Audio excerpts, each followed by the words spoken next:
Aku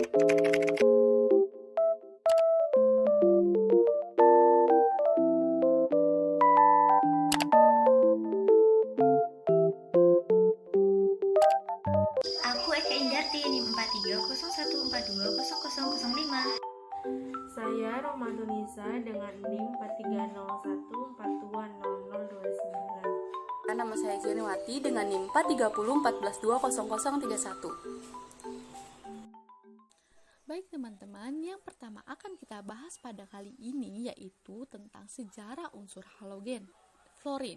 Penemu fluorin adalah Ferdinand Friedrich Henry Moissan yang berhasil mempersiapkan fluorin pada tahun 1886 dengan elektrolis larutan kalium hidrogen difluida atau KHF2 dengan cairan hidrogen fluida atau HF.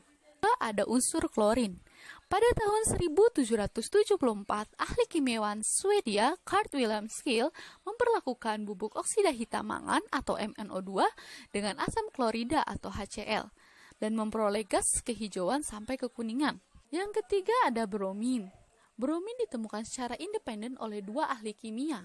Yang pertama, Carl Jacob Lewig dari Jerman pada tahun 1825 dan yang kedua, kimiawan Prancis Anthony Jerome Balach pada tahun 1826. Yang keempat ada iodin. Iodin pertama kali ditemukan oleh kimiawan Prancis Bernard Courtois pada tahun 1811. Berupa kristal berwarna gelap yang terbentuk dari asap ungu hasil reaksi asam sulfat dengan sisa abu rumput laut yang sebelumnya dipergunakan untuk mengisolasi sodium karbonat sebagai bahan dasar pembuatan mesium. Terakhir ada asatin. Asatin pertama kali diproduksi secara sintetik pada tahun 1940 di Universitas California oleh fisikawan Amerika Dale R. Carson, Kenneth R. McKenzie, dan Emilio Sigra yang membombardir bismut dengan partikel alfa yang dipercepat atau inti helium untuk menghasilkan asatin 211 dan neutron. Pengertian unsur halogen. Mengapa golongan 7A disebut sebagai halogen? Halogen berasal dari kata halos yang artinya garam dan genes yang artinya pembentuk. Hal ini karena unsur-unsur tersebut dapat bereaksi dengan logam alkali membentuk garam. Halogen juga merupakan golongan dengan keelektronegativan tertinggi, jadi ia juga merupakan golongan paling non-logam. Mengapa golongan 7A sangat reaktif?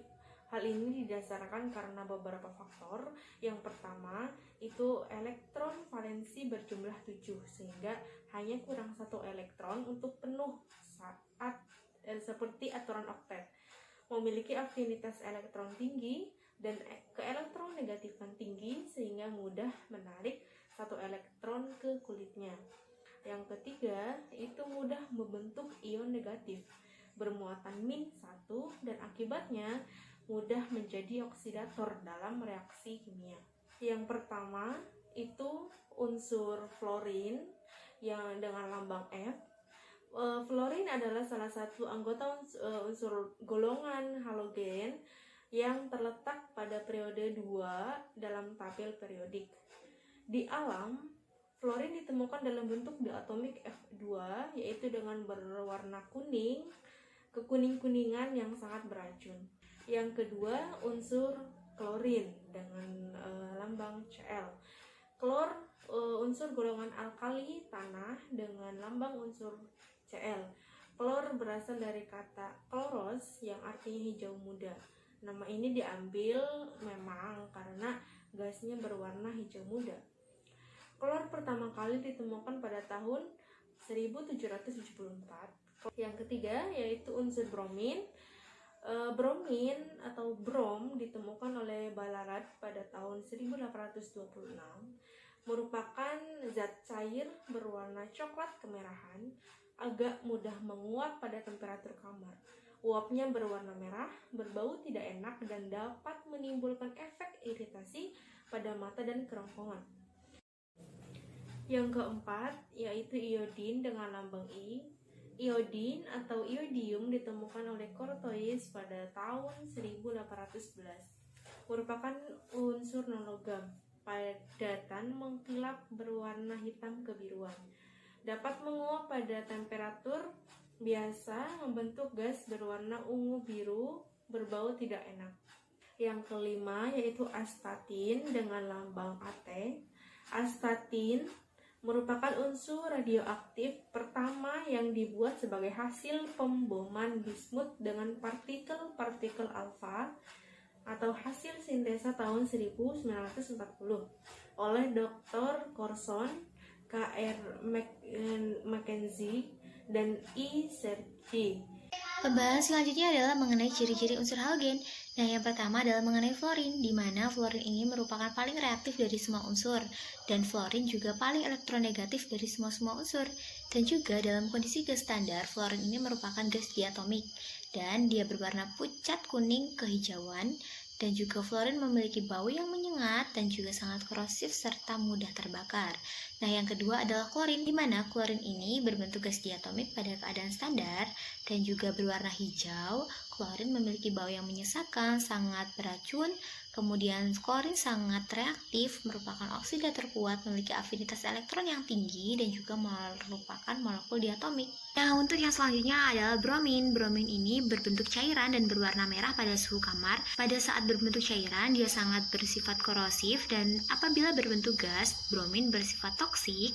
Dan juga bromin merupakan satu-satunya unsur non-logam yang berbentuk cairan loh teman-teman dalam suhu kamar.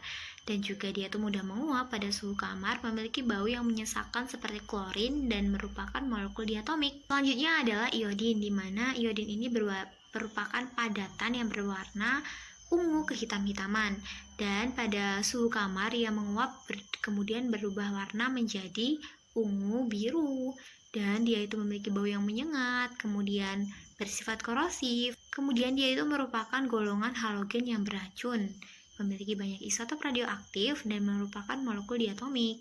Dan yang terakhir adalah astatin, di mana astatin ini merupakan padatan yang mengandung radioaktif. Kemudian astatin paling tidak reaktif daripada unsur halogen lainnya. Dia itu tersedia dalam jumlah kecil saja di alam, memiliki sifat teracun yang sangat tinggi dan merupakan molekul diatomik juga. Selanjutnya kita akan membahas tentang keberadaan unsur halogen di alam. Yang pertama ada fluorin. Di alam, fluor dapat ditemukan di tanah, air maupun udara, serta dapat ditemukan juga pada tanaman. Fluor merupakan elemen paling elektronegatif dari semua elemen kimia. Maka secara alamiah ia tidak pernah dijumpai dalam bentuk elemen tersendiri. Kombinasinya secara kimiawi yaitu dalam bentuk fluorides. Yang kedua ada klorin. Klorin terdapat dalam senyawa NaCl, KCl, MgCl2, dan CaCl2. Senyawa klorida ditemukan di air laut dan garam baru, atau endapan garam yang terbentuk akibat penguapan air laut di masa lalu. Setiap 1 kg air laut mengandung sekitar 30 gram NaCl. Proses untuk mendapatkan unsur klorin adalah melalui elektrolisis larutan NaCl pekat atau brine, dan akan menghasilkan Cl2 pada anode dan gas H2NaOH pada katode. Yang ketiga ada bromin. Bromin terdapat dalam senyawa logam bromide. Senyawa ini juga ditemukan di air laut, endapan garam, dan air mineral. Ditemukan juga di perairan laut mati dengan kadar 4.500 sampai 500 ppm. Garam-garam bromin juga diperoleh dari Arkansas. Yang keempat ada iodin. Iodium terdapat di lapisan bawah tanah, sumur minyak, dan gas alam. Air yang berasal dari sumur dalam tersebut dapat merupakan sumber iodium. Iodium di dalam tanah dan laut terdapat sebagai iodida. Ion iodida dioksidasi sinar matahari menjadi unsur iodium yang mudah menguap. Iodin ditemukan dalam jumlah melimpah sebagai garam atau NaIO3 di daerah Chili, Amerika Serikat. Iodin yang ditemukan dalam senyawa NaI banyak terdapat pada sumber air di Watu Dakon, Mojokerto. Yang kelima ada asatin. Asatin terletak di dalam kerak bumi dan jumlah totalnya diperkirakan hanya 1 OZ per 28 gram pada waktu tertentu. Jumlah itu bahkan kurang dari 1 sendok teh dan terjadi secara alami. Asatin telah masuk Guinness World Record sebagai unsur yang paling langka di bumi.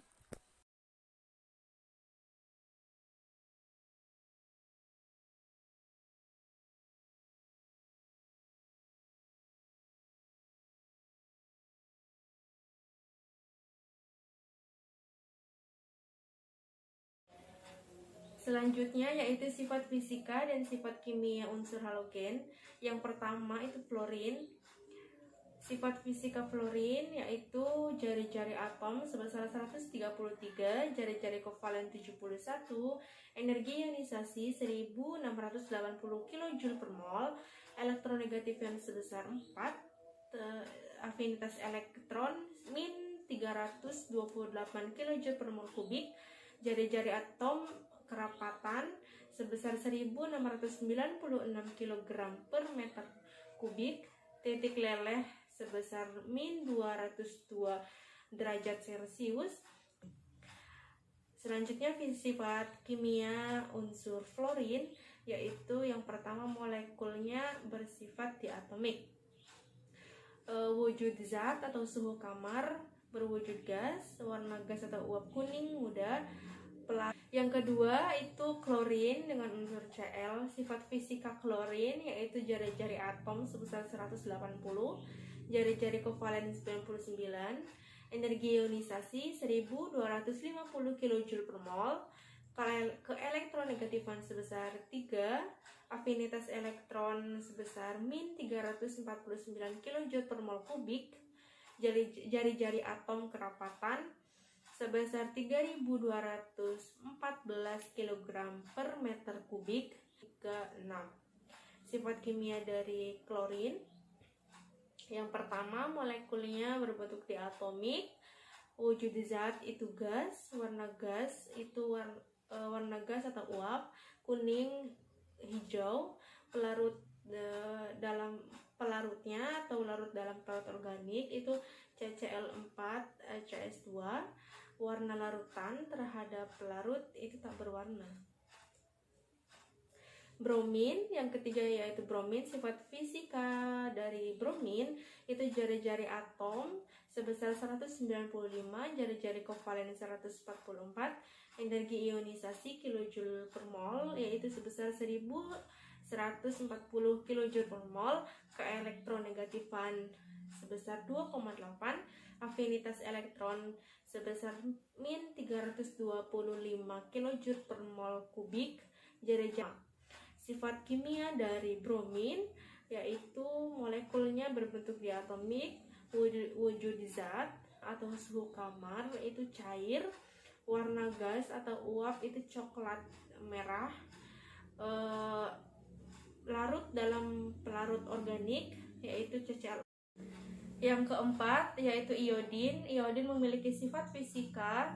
Yang pertama jari-jari atom sebesar 215, jari-jari kovalen 133, energi ionisasi sebesar 1008 kJ per mol, keelektronegatifan 2,5, afinitas elektron min 295 kJ per mol kubik, jari-jari atom kerapatan sebesar 49.630 kg per mol kubik. Yang kedua yaitu sifat kimia dari unsur iodin. Yang pertama, molekulnya itu berbentuk diatomik, wujud zat atau suhu kamar, berbentuk padat, warna gas atau warna uap dari iodin itu ungu, larut dalam pelarut organik CCl4 atau CS2, warna larutan terhadap pelarut itu berwarna ungu. Selanjutnya yang kelima yaitu unsur astatin dengan lambang AT.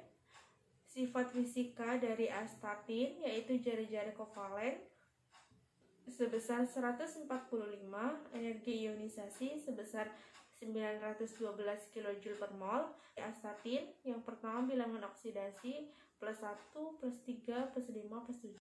Selanjutnya yang akan kita bahas adalah senyawa-senyawa halogen. Nah, yang pertama adalah senyawa antar halogen. Halogen satu dengan halogen yang lainnya dapat membentuk suatu senyawa kovalen yang dengan rumus XYN, di mana X merupakan halogen dengan lebih elektropositif, sedangkan Y merupakan halogen yang lebih elektronegatif. serta N merupakan bilangan 1, 3, 5, dan 7. Nah, senyawa antar halogen ini mudah terurai dan menjadi atom-atom halogen yang sangat reaktif, sehingga senyawa antar halogen sering dimanfaatkan untuk oksidator kuat.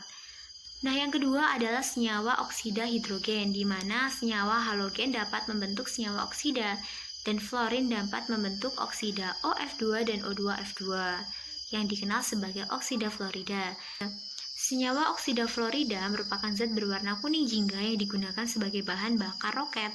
Senyawa oksida klorida lebih banyak jumlahnya seperti Cl2O, Cl2O3, ClO2, dan lain sebagainya. Senyawa oksida klorida cenderung tidak stabil dan cenderung meledak. Iodin dapat membentuk I2O5 dengan memasukkan asam iodat pada suhu 240 derajat Celcius. Selanjutnya adalah senyawa halida. Nah, secara umum, senyawa halida dapat dibedakan menjadi senyawa hidrogen halida dan garam halida. Nah, yang akan kita bahas pertama adalah senyawa hidrogen halida, di mana senyawa hidrogen halida atau biasa disingkat dengan atau yang biasa disimbolkan dengan HX pada suhu kamar merupakan gas yang mudah larut dalam air. Larutannya dalam air bersifat asam sehingga sering disebut asam halida. Titik palai dan titik didih HX semakin besar dari HCl ke HI. Hal ini disebabkan kuatnya gaya van der Waals. Titik didih HF lebih tinggi di antara halogen karena adanya ikatan hidrogen pada HF. Nah, yang kedua adalah garam halida. Garam halida dapat terbentuk dari interaksi langsung antara senyawa halida mudah larut dalam air kecuali garam halida dari perak, timbal, raksa, dan tembaga. Nah, yang terakhir adalah senyawa oksi halogen. Nah, asam oksi merupakan struktur umum HOX. Kekuatan asam oksi ditentukan oleh kekuatan ikatan HO dan HX. Jika OX kuat dan HO lemah, maka semakin lemah HO, maka semakin mudah asam tersebut terionisasi dan berarti semakin kuat pula asamnya. Nah, semua halogen dapat membentuk senyawa oksihalogen kecuali fluorin. Larutan ion oksihalogen dapat diperoleh dengan mereaksikan halogen dengan basa. Nah, dalam senyawa asam, senyawa oksi merupakan oksidator kuat. Baik teman-teman, kita akan melanjutkan pembahasan yaitu cara pembuatan unsur halogen. Yang pertama yaitu fluorin. Fluorin dibuat melalui proses Moissan pada tahun 1886 menggunakan metode elektrolisis HF terlarut dalam kelemburan KHF2 dengan reaksi 2HF menjadi H2 plus F2. Yang kedua ada klorin. Klorin dapat dibuat dengan 3 cara, yaitu melalui proses deakon atau oksidasi dengan cara HCl dicampurkan dengan udara, kemudian dialirkan melalui CuCl2 yang bertindak sebagai katalis. Kemudian reaksi terjadi pada suhu kurang lebih 4300 derajat Celcius dan tekanan 20 atm. Dengan reaksi 4HCl plus O2 menjadi 2H2O plus 4Cl-. Yang kedua melalui proses down atau elektrolisis leburan NaCl menggunakan diafragma. Dengan katode Na plus 2 elektron menjadi Na dan anode 2Cl- menjadi Cl2 plus 2 elektron. Untuk mencegah kontak atau reaksi antara logam Na dan Cl2 yang terbentuk, digunakan diafragma lapis dan besi tipis. Yang ketiga melalui proses Gibbs atau proses klor alkali. Elektrolisis larutan NaCl. Katoda atau baja berpori dengan reaksi 2H2O plus 2 elektron menjadi 2OH plus 2H2. Anoda 2Cl- menjadi Cl2 plus 2 elektron plus 2 NaCl plus 2H2O menjadi 2 NaOH plus H2 plus Cl2. Yang ketiga ada cara pembuatan bromin. Pada skala industri, bromin dihasilkan dengan mengekstraksi air laut. Hal ini karena kandungan air laut bermin cukup tinggi, kira-kira 70 ppm. Mula-mula pH air laut dibuat menjadi 3,5 dan kemudian direaksikan dengan Cl2 untuk mengoksidasi Br- menjadi Br2. Dengan reaksi Cl2 plus 2 Br- menjadi Br2 plus 2 Cl-. Yang keempat ada pembuatan iodin. Dalam skala industri, iodin diperoleh dengan mereaksikan NaIO3 dengan natrium bisulfit atau NaHSO3. Endapan I2 yang didapat disaring dan dimurnikan. Yodium di alam hanya terdapat natrium iodat atau NaIO3. Yodium dibuat secara reduksi ion iodat dengan produksi natrium hidrogen sulfit dengan reaksi 2IO3 plus 5H2SO3- plus 12H plus 5H2O menjadi I2 plus 6H2O plus 5HSO4- plus 10H+. Yang kedua dengan ganggang laut yang mengandung Ki. Ganggang laut yang mengandung Ki dikeringkan, kemudian abu dari ganggang laut dicampurkan dengan air panas dan disaring. Larutan yang terjadi diuapkan sementara zat-zat yang kurang larut mengkristal. Sisa larutan kemudian dialiri gas Cl2, yaitu dengan reaksi 2Ki plus Cl2 menjadi 2KCl plus I2. Yang terakhir ada asatin. Asatin dibuat dengan membombardir bismut 209 dengan partikel alfa dalam siklotron atau akselerator partikel. Asatin ini juga dapat diperoleh secara alami dalam peluruhan thorium atau uranium. Selanjutnya yaitu kegunaan unsur halogen. Yang pertama unsur fluorin, kegunaannya yaitu yang pertama uranium heksafluorida UF6 digunakan untuk isotop terpisah dari uranium. Yang kedua fluor ditambahkan ke pasokan air kota dalam proporsi sekitar 1/1 juta untuk membantu mencegah kerusakan gigi. Natrium fluorida NaF, timah 2 fluorida NSNF2, dan natrium monofluorosulfat N2PO3F adalah senyawa fluor ditambahkan ke pasta gigi juga untuk membantu mencegah kerusakan gigi. Yang kedua yaitu klorin dengan rumus Cl. Kegunaan klorin yaitu yang pertama sebagai pengolahan air minum. Air bisa saja mengandung kuman dan menyebabkan penyakit jika langsung dikonsumsi tanpa melalui proses pengolahan. Hal ini meningkatkan risiko penyebaran penyakit melalui air seperti tifoid atau diare. Untuk itu klorin berfungsi untuk sterilisasi air minum dan menyingkirkan kuman penyebab penyakit. Senyawa yang digunakan untuk pengolahan air minum biasanya terbentuk gas klor. Yang ketiga yaitu bromin. Kegunaan bromin yang pertama yaitu untuk unsur anti api. Salah satu aplikasi penting brom adalah sebagai bahan pembuat bahan anti api. Brom digunakan pada industri plastik dan pada berbagai produk seperti kabel, konektor, karpet, cat pelapis, dan peralatan dapur. Brom juga digunakan dalam industri pakaian dan furnitur untuk mencegah berbagai produk agar tidak mudah terbakar.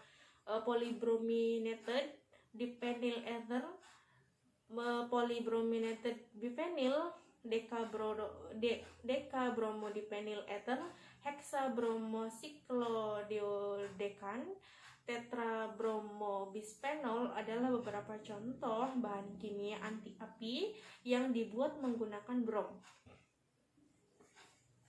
Selanjutnya yang keempat yaitu iodin. Kegunaan dari iodin yaitu I2 dalam alkohol digunakan sebagai antiseptik luka agar tidak terkena infeksi. KiO3 sebagai tambahan iodin dalam garam dapur. I2 digunakan untuk mengetes amilum di dalam industri tepung. NaI bila ditambahkan pada garam dapur dapat digunakan untuk mengurangi kekurangan iodin yang akan menyebabkan penyakit gondok. Ya, itu yang kelima. Selanjutnya kegunaan dari astatin. Astatin terlalu jarang untuk digunakan, namun dari beberapa penelitian menunjukkan kemungkinan penggunaan medis. Astatin mirip dengan unsur-unsur di atasnya dalam golongan 7A dari tabel periodik, terutama yodium. Salah satu sifat yodium adalah ia cenderung terkumpul di kelenjar tiroid. Tiroid adalah kelenjar di pangkal leher yang mengontrol banyak fungsi tubuh. Pembahasan terakhir kita adalah mengenai dampak penggunaan unsur halogen. Ternyata setelah kita tadi membahas mengenai kegunaan unsur halogen, ternyata unsur halogen ini juga memiliki dampak yang kurang baik loh teman-teman dalam kehidupan sehari-hari. Nah, yang pertama mengenai fluorin. di mana fluor di udara pada akhirnya akan menumpuk di air dan di tanah. Fluor di tanah berpotensi terakumulasi pada tanaman. Nah, tanaman yang terkena paparan fluorin ini akan mengalami kerusakan daun dan perlambatan pada tumbuhnya. Nah, kemudian hewan yang memakan tanaman yang mengandung fluor ini yang mengandung fluor ini akan mengalami kadar fluor yang tinggi pula dalam tubuhnya sehingga akan mengalami kerusakan pada tulang dan gigi. Nah, selanjutnya terlalu banyak fluor juga akan menyebabkan penurunan penyerapan makanan dari perut dan mengganggu perkembangan tumbuhan. Kedua adalah klorin, di mana pembuangan limbah klorin ke perairan akan berpotensi untuk mencemari perairan. Nah, gas buangan dari pembakaran senyawa organoklorin juga dapat mengganggu habitat makhluk hidup. Nah, senyawa klorin dapat menyebabkan masalah lingkungan yang bersifat global seperti CFCs yang terurai di atmosfer melepaskan klorin yang dapat merusak lapisan ozon. Nah, klorin pada konsentrasi 0,2 sampai 0,3 ppm dapat membunuh ikan dengan cepat. Gas klorin bersifat racun karena amat reaktif dengan air yang terdapat di selaput lendir, paru-paru, dan mata. Kemudian yang ketiga adalah bromin.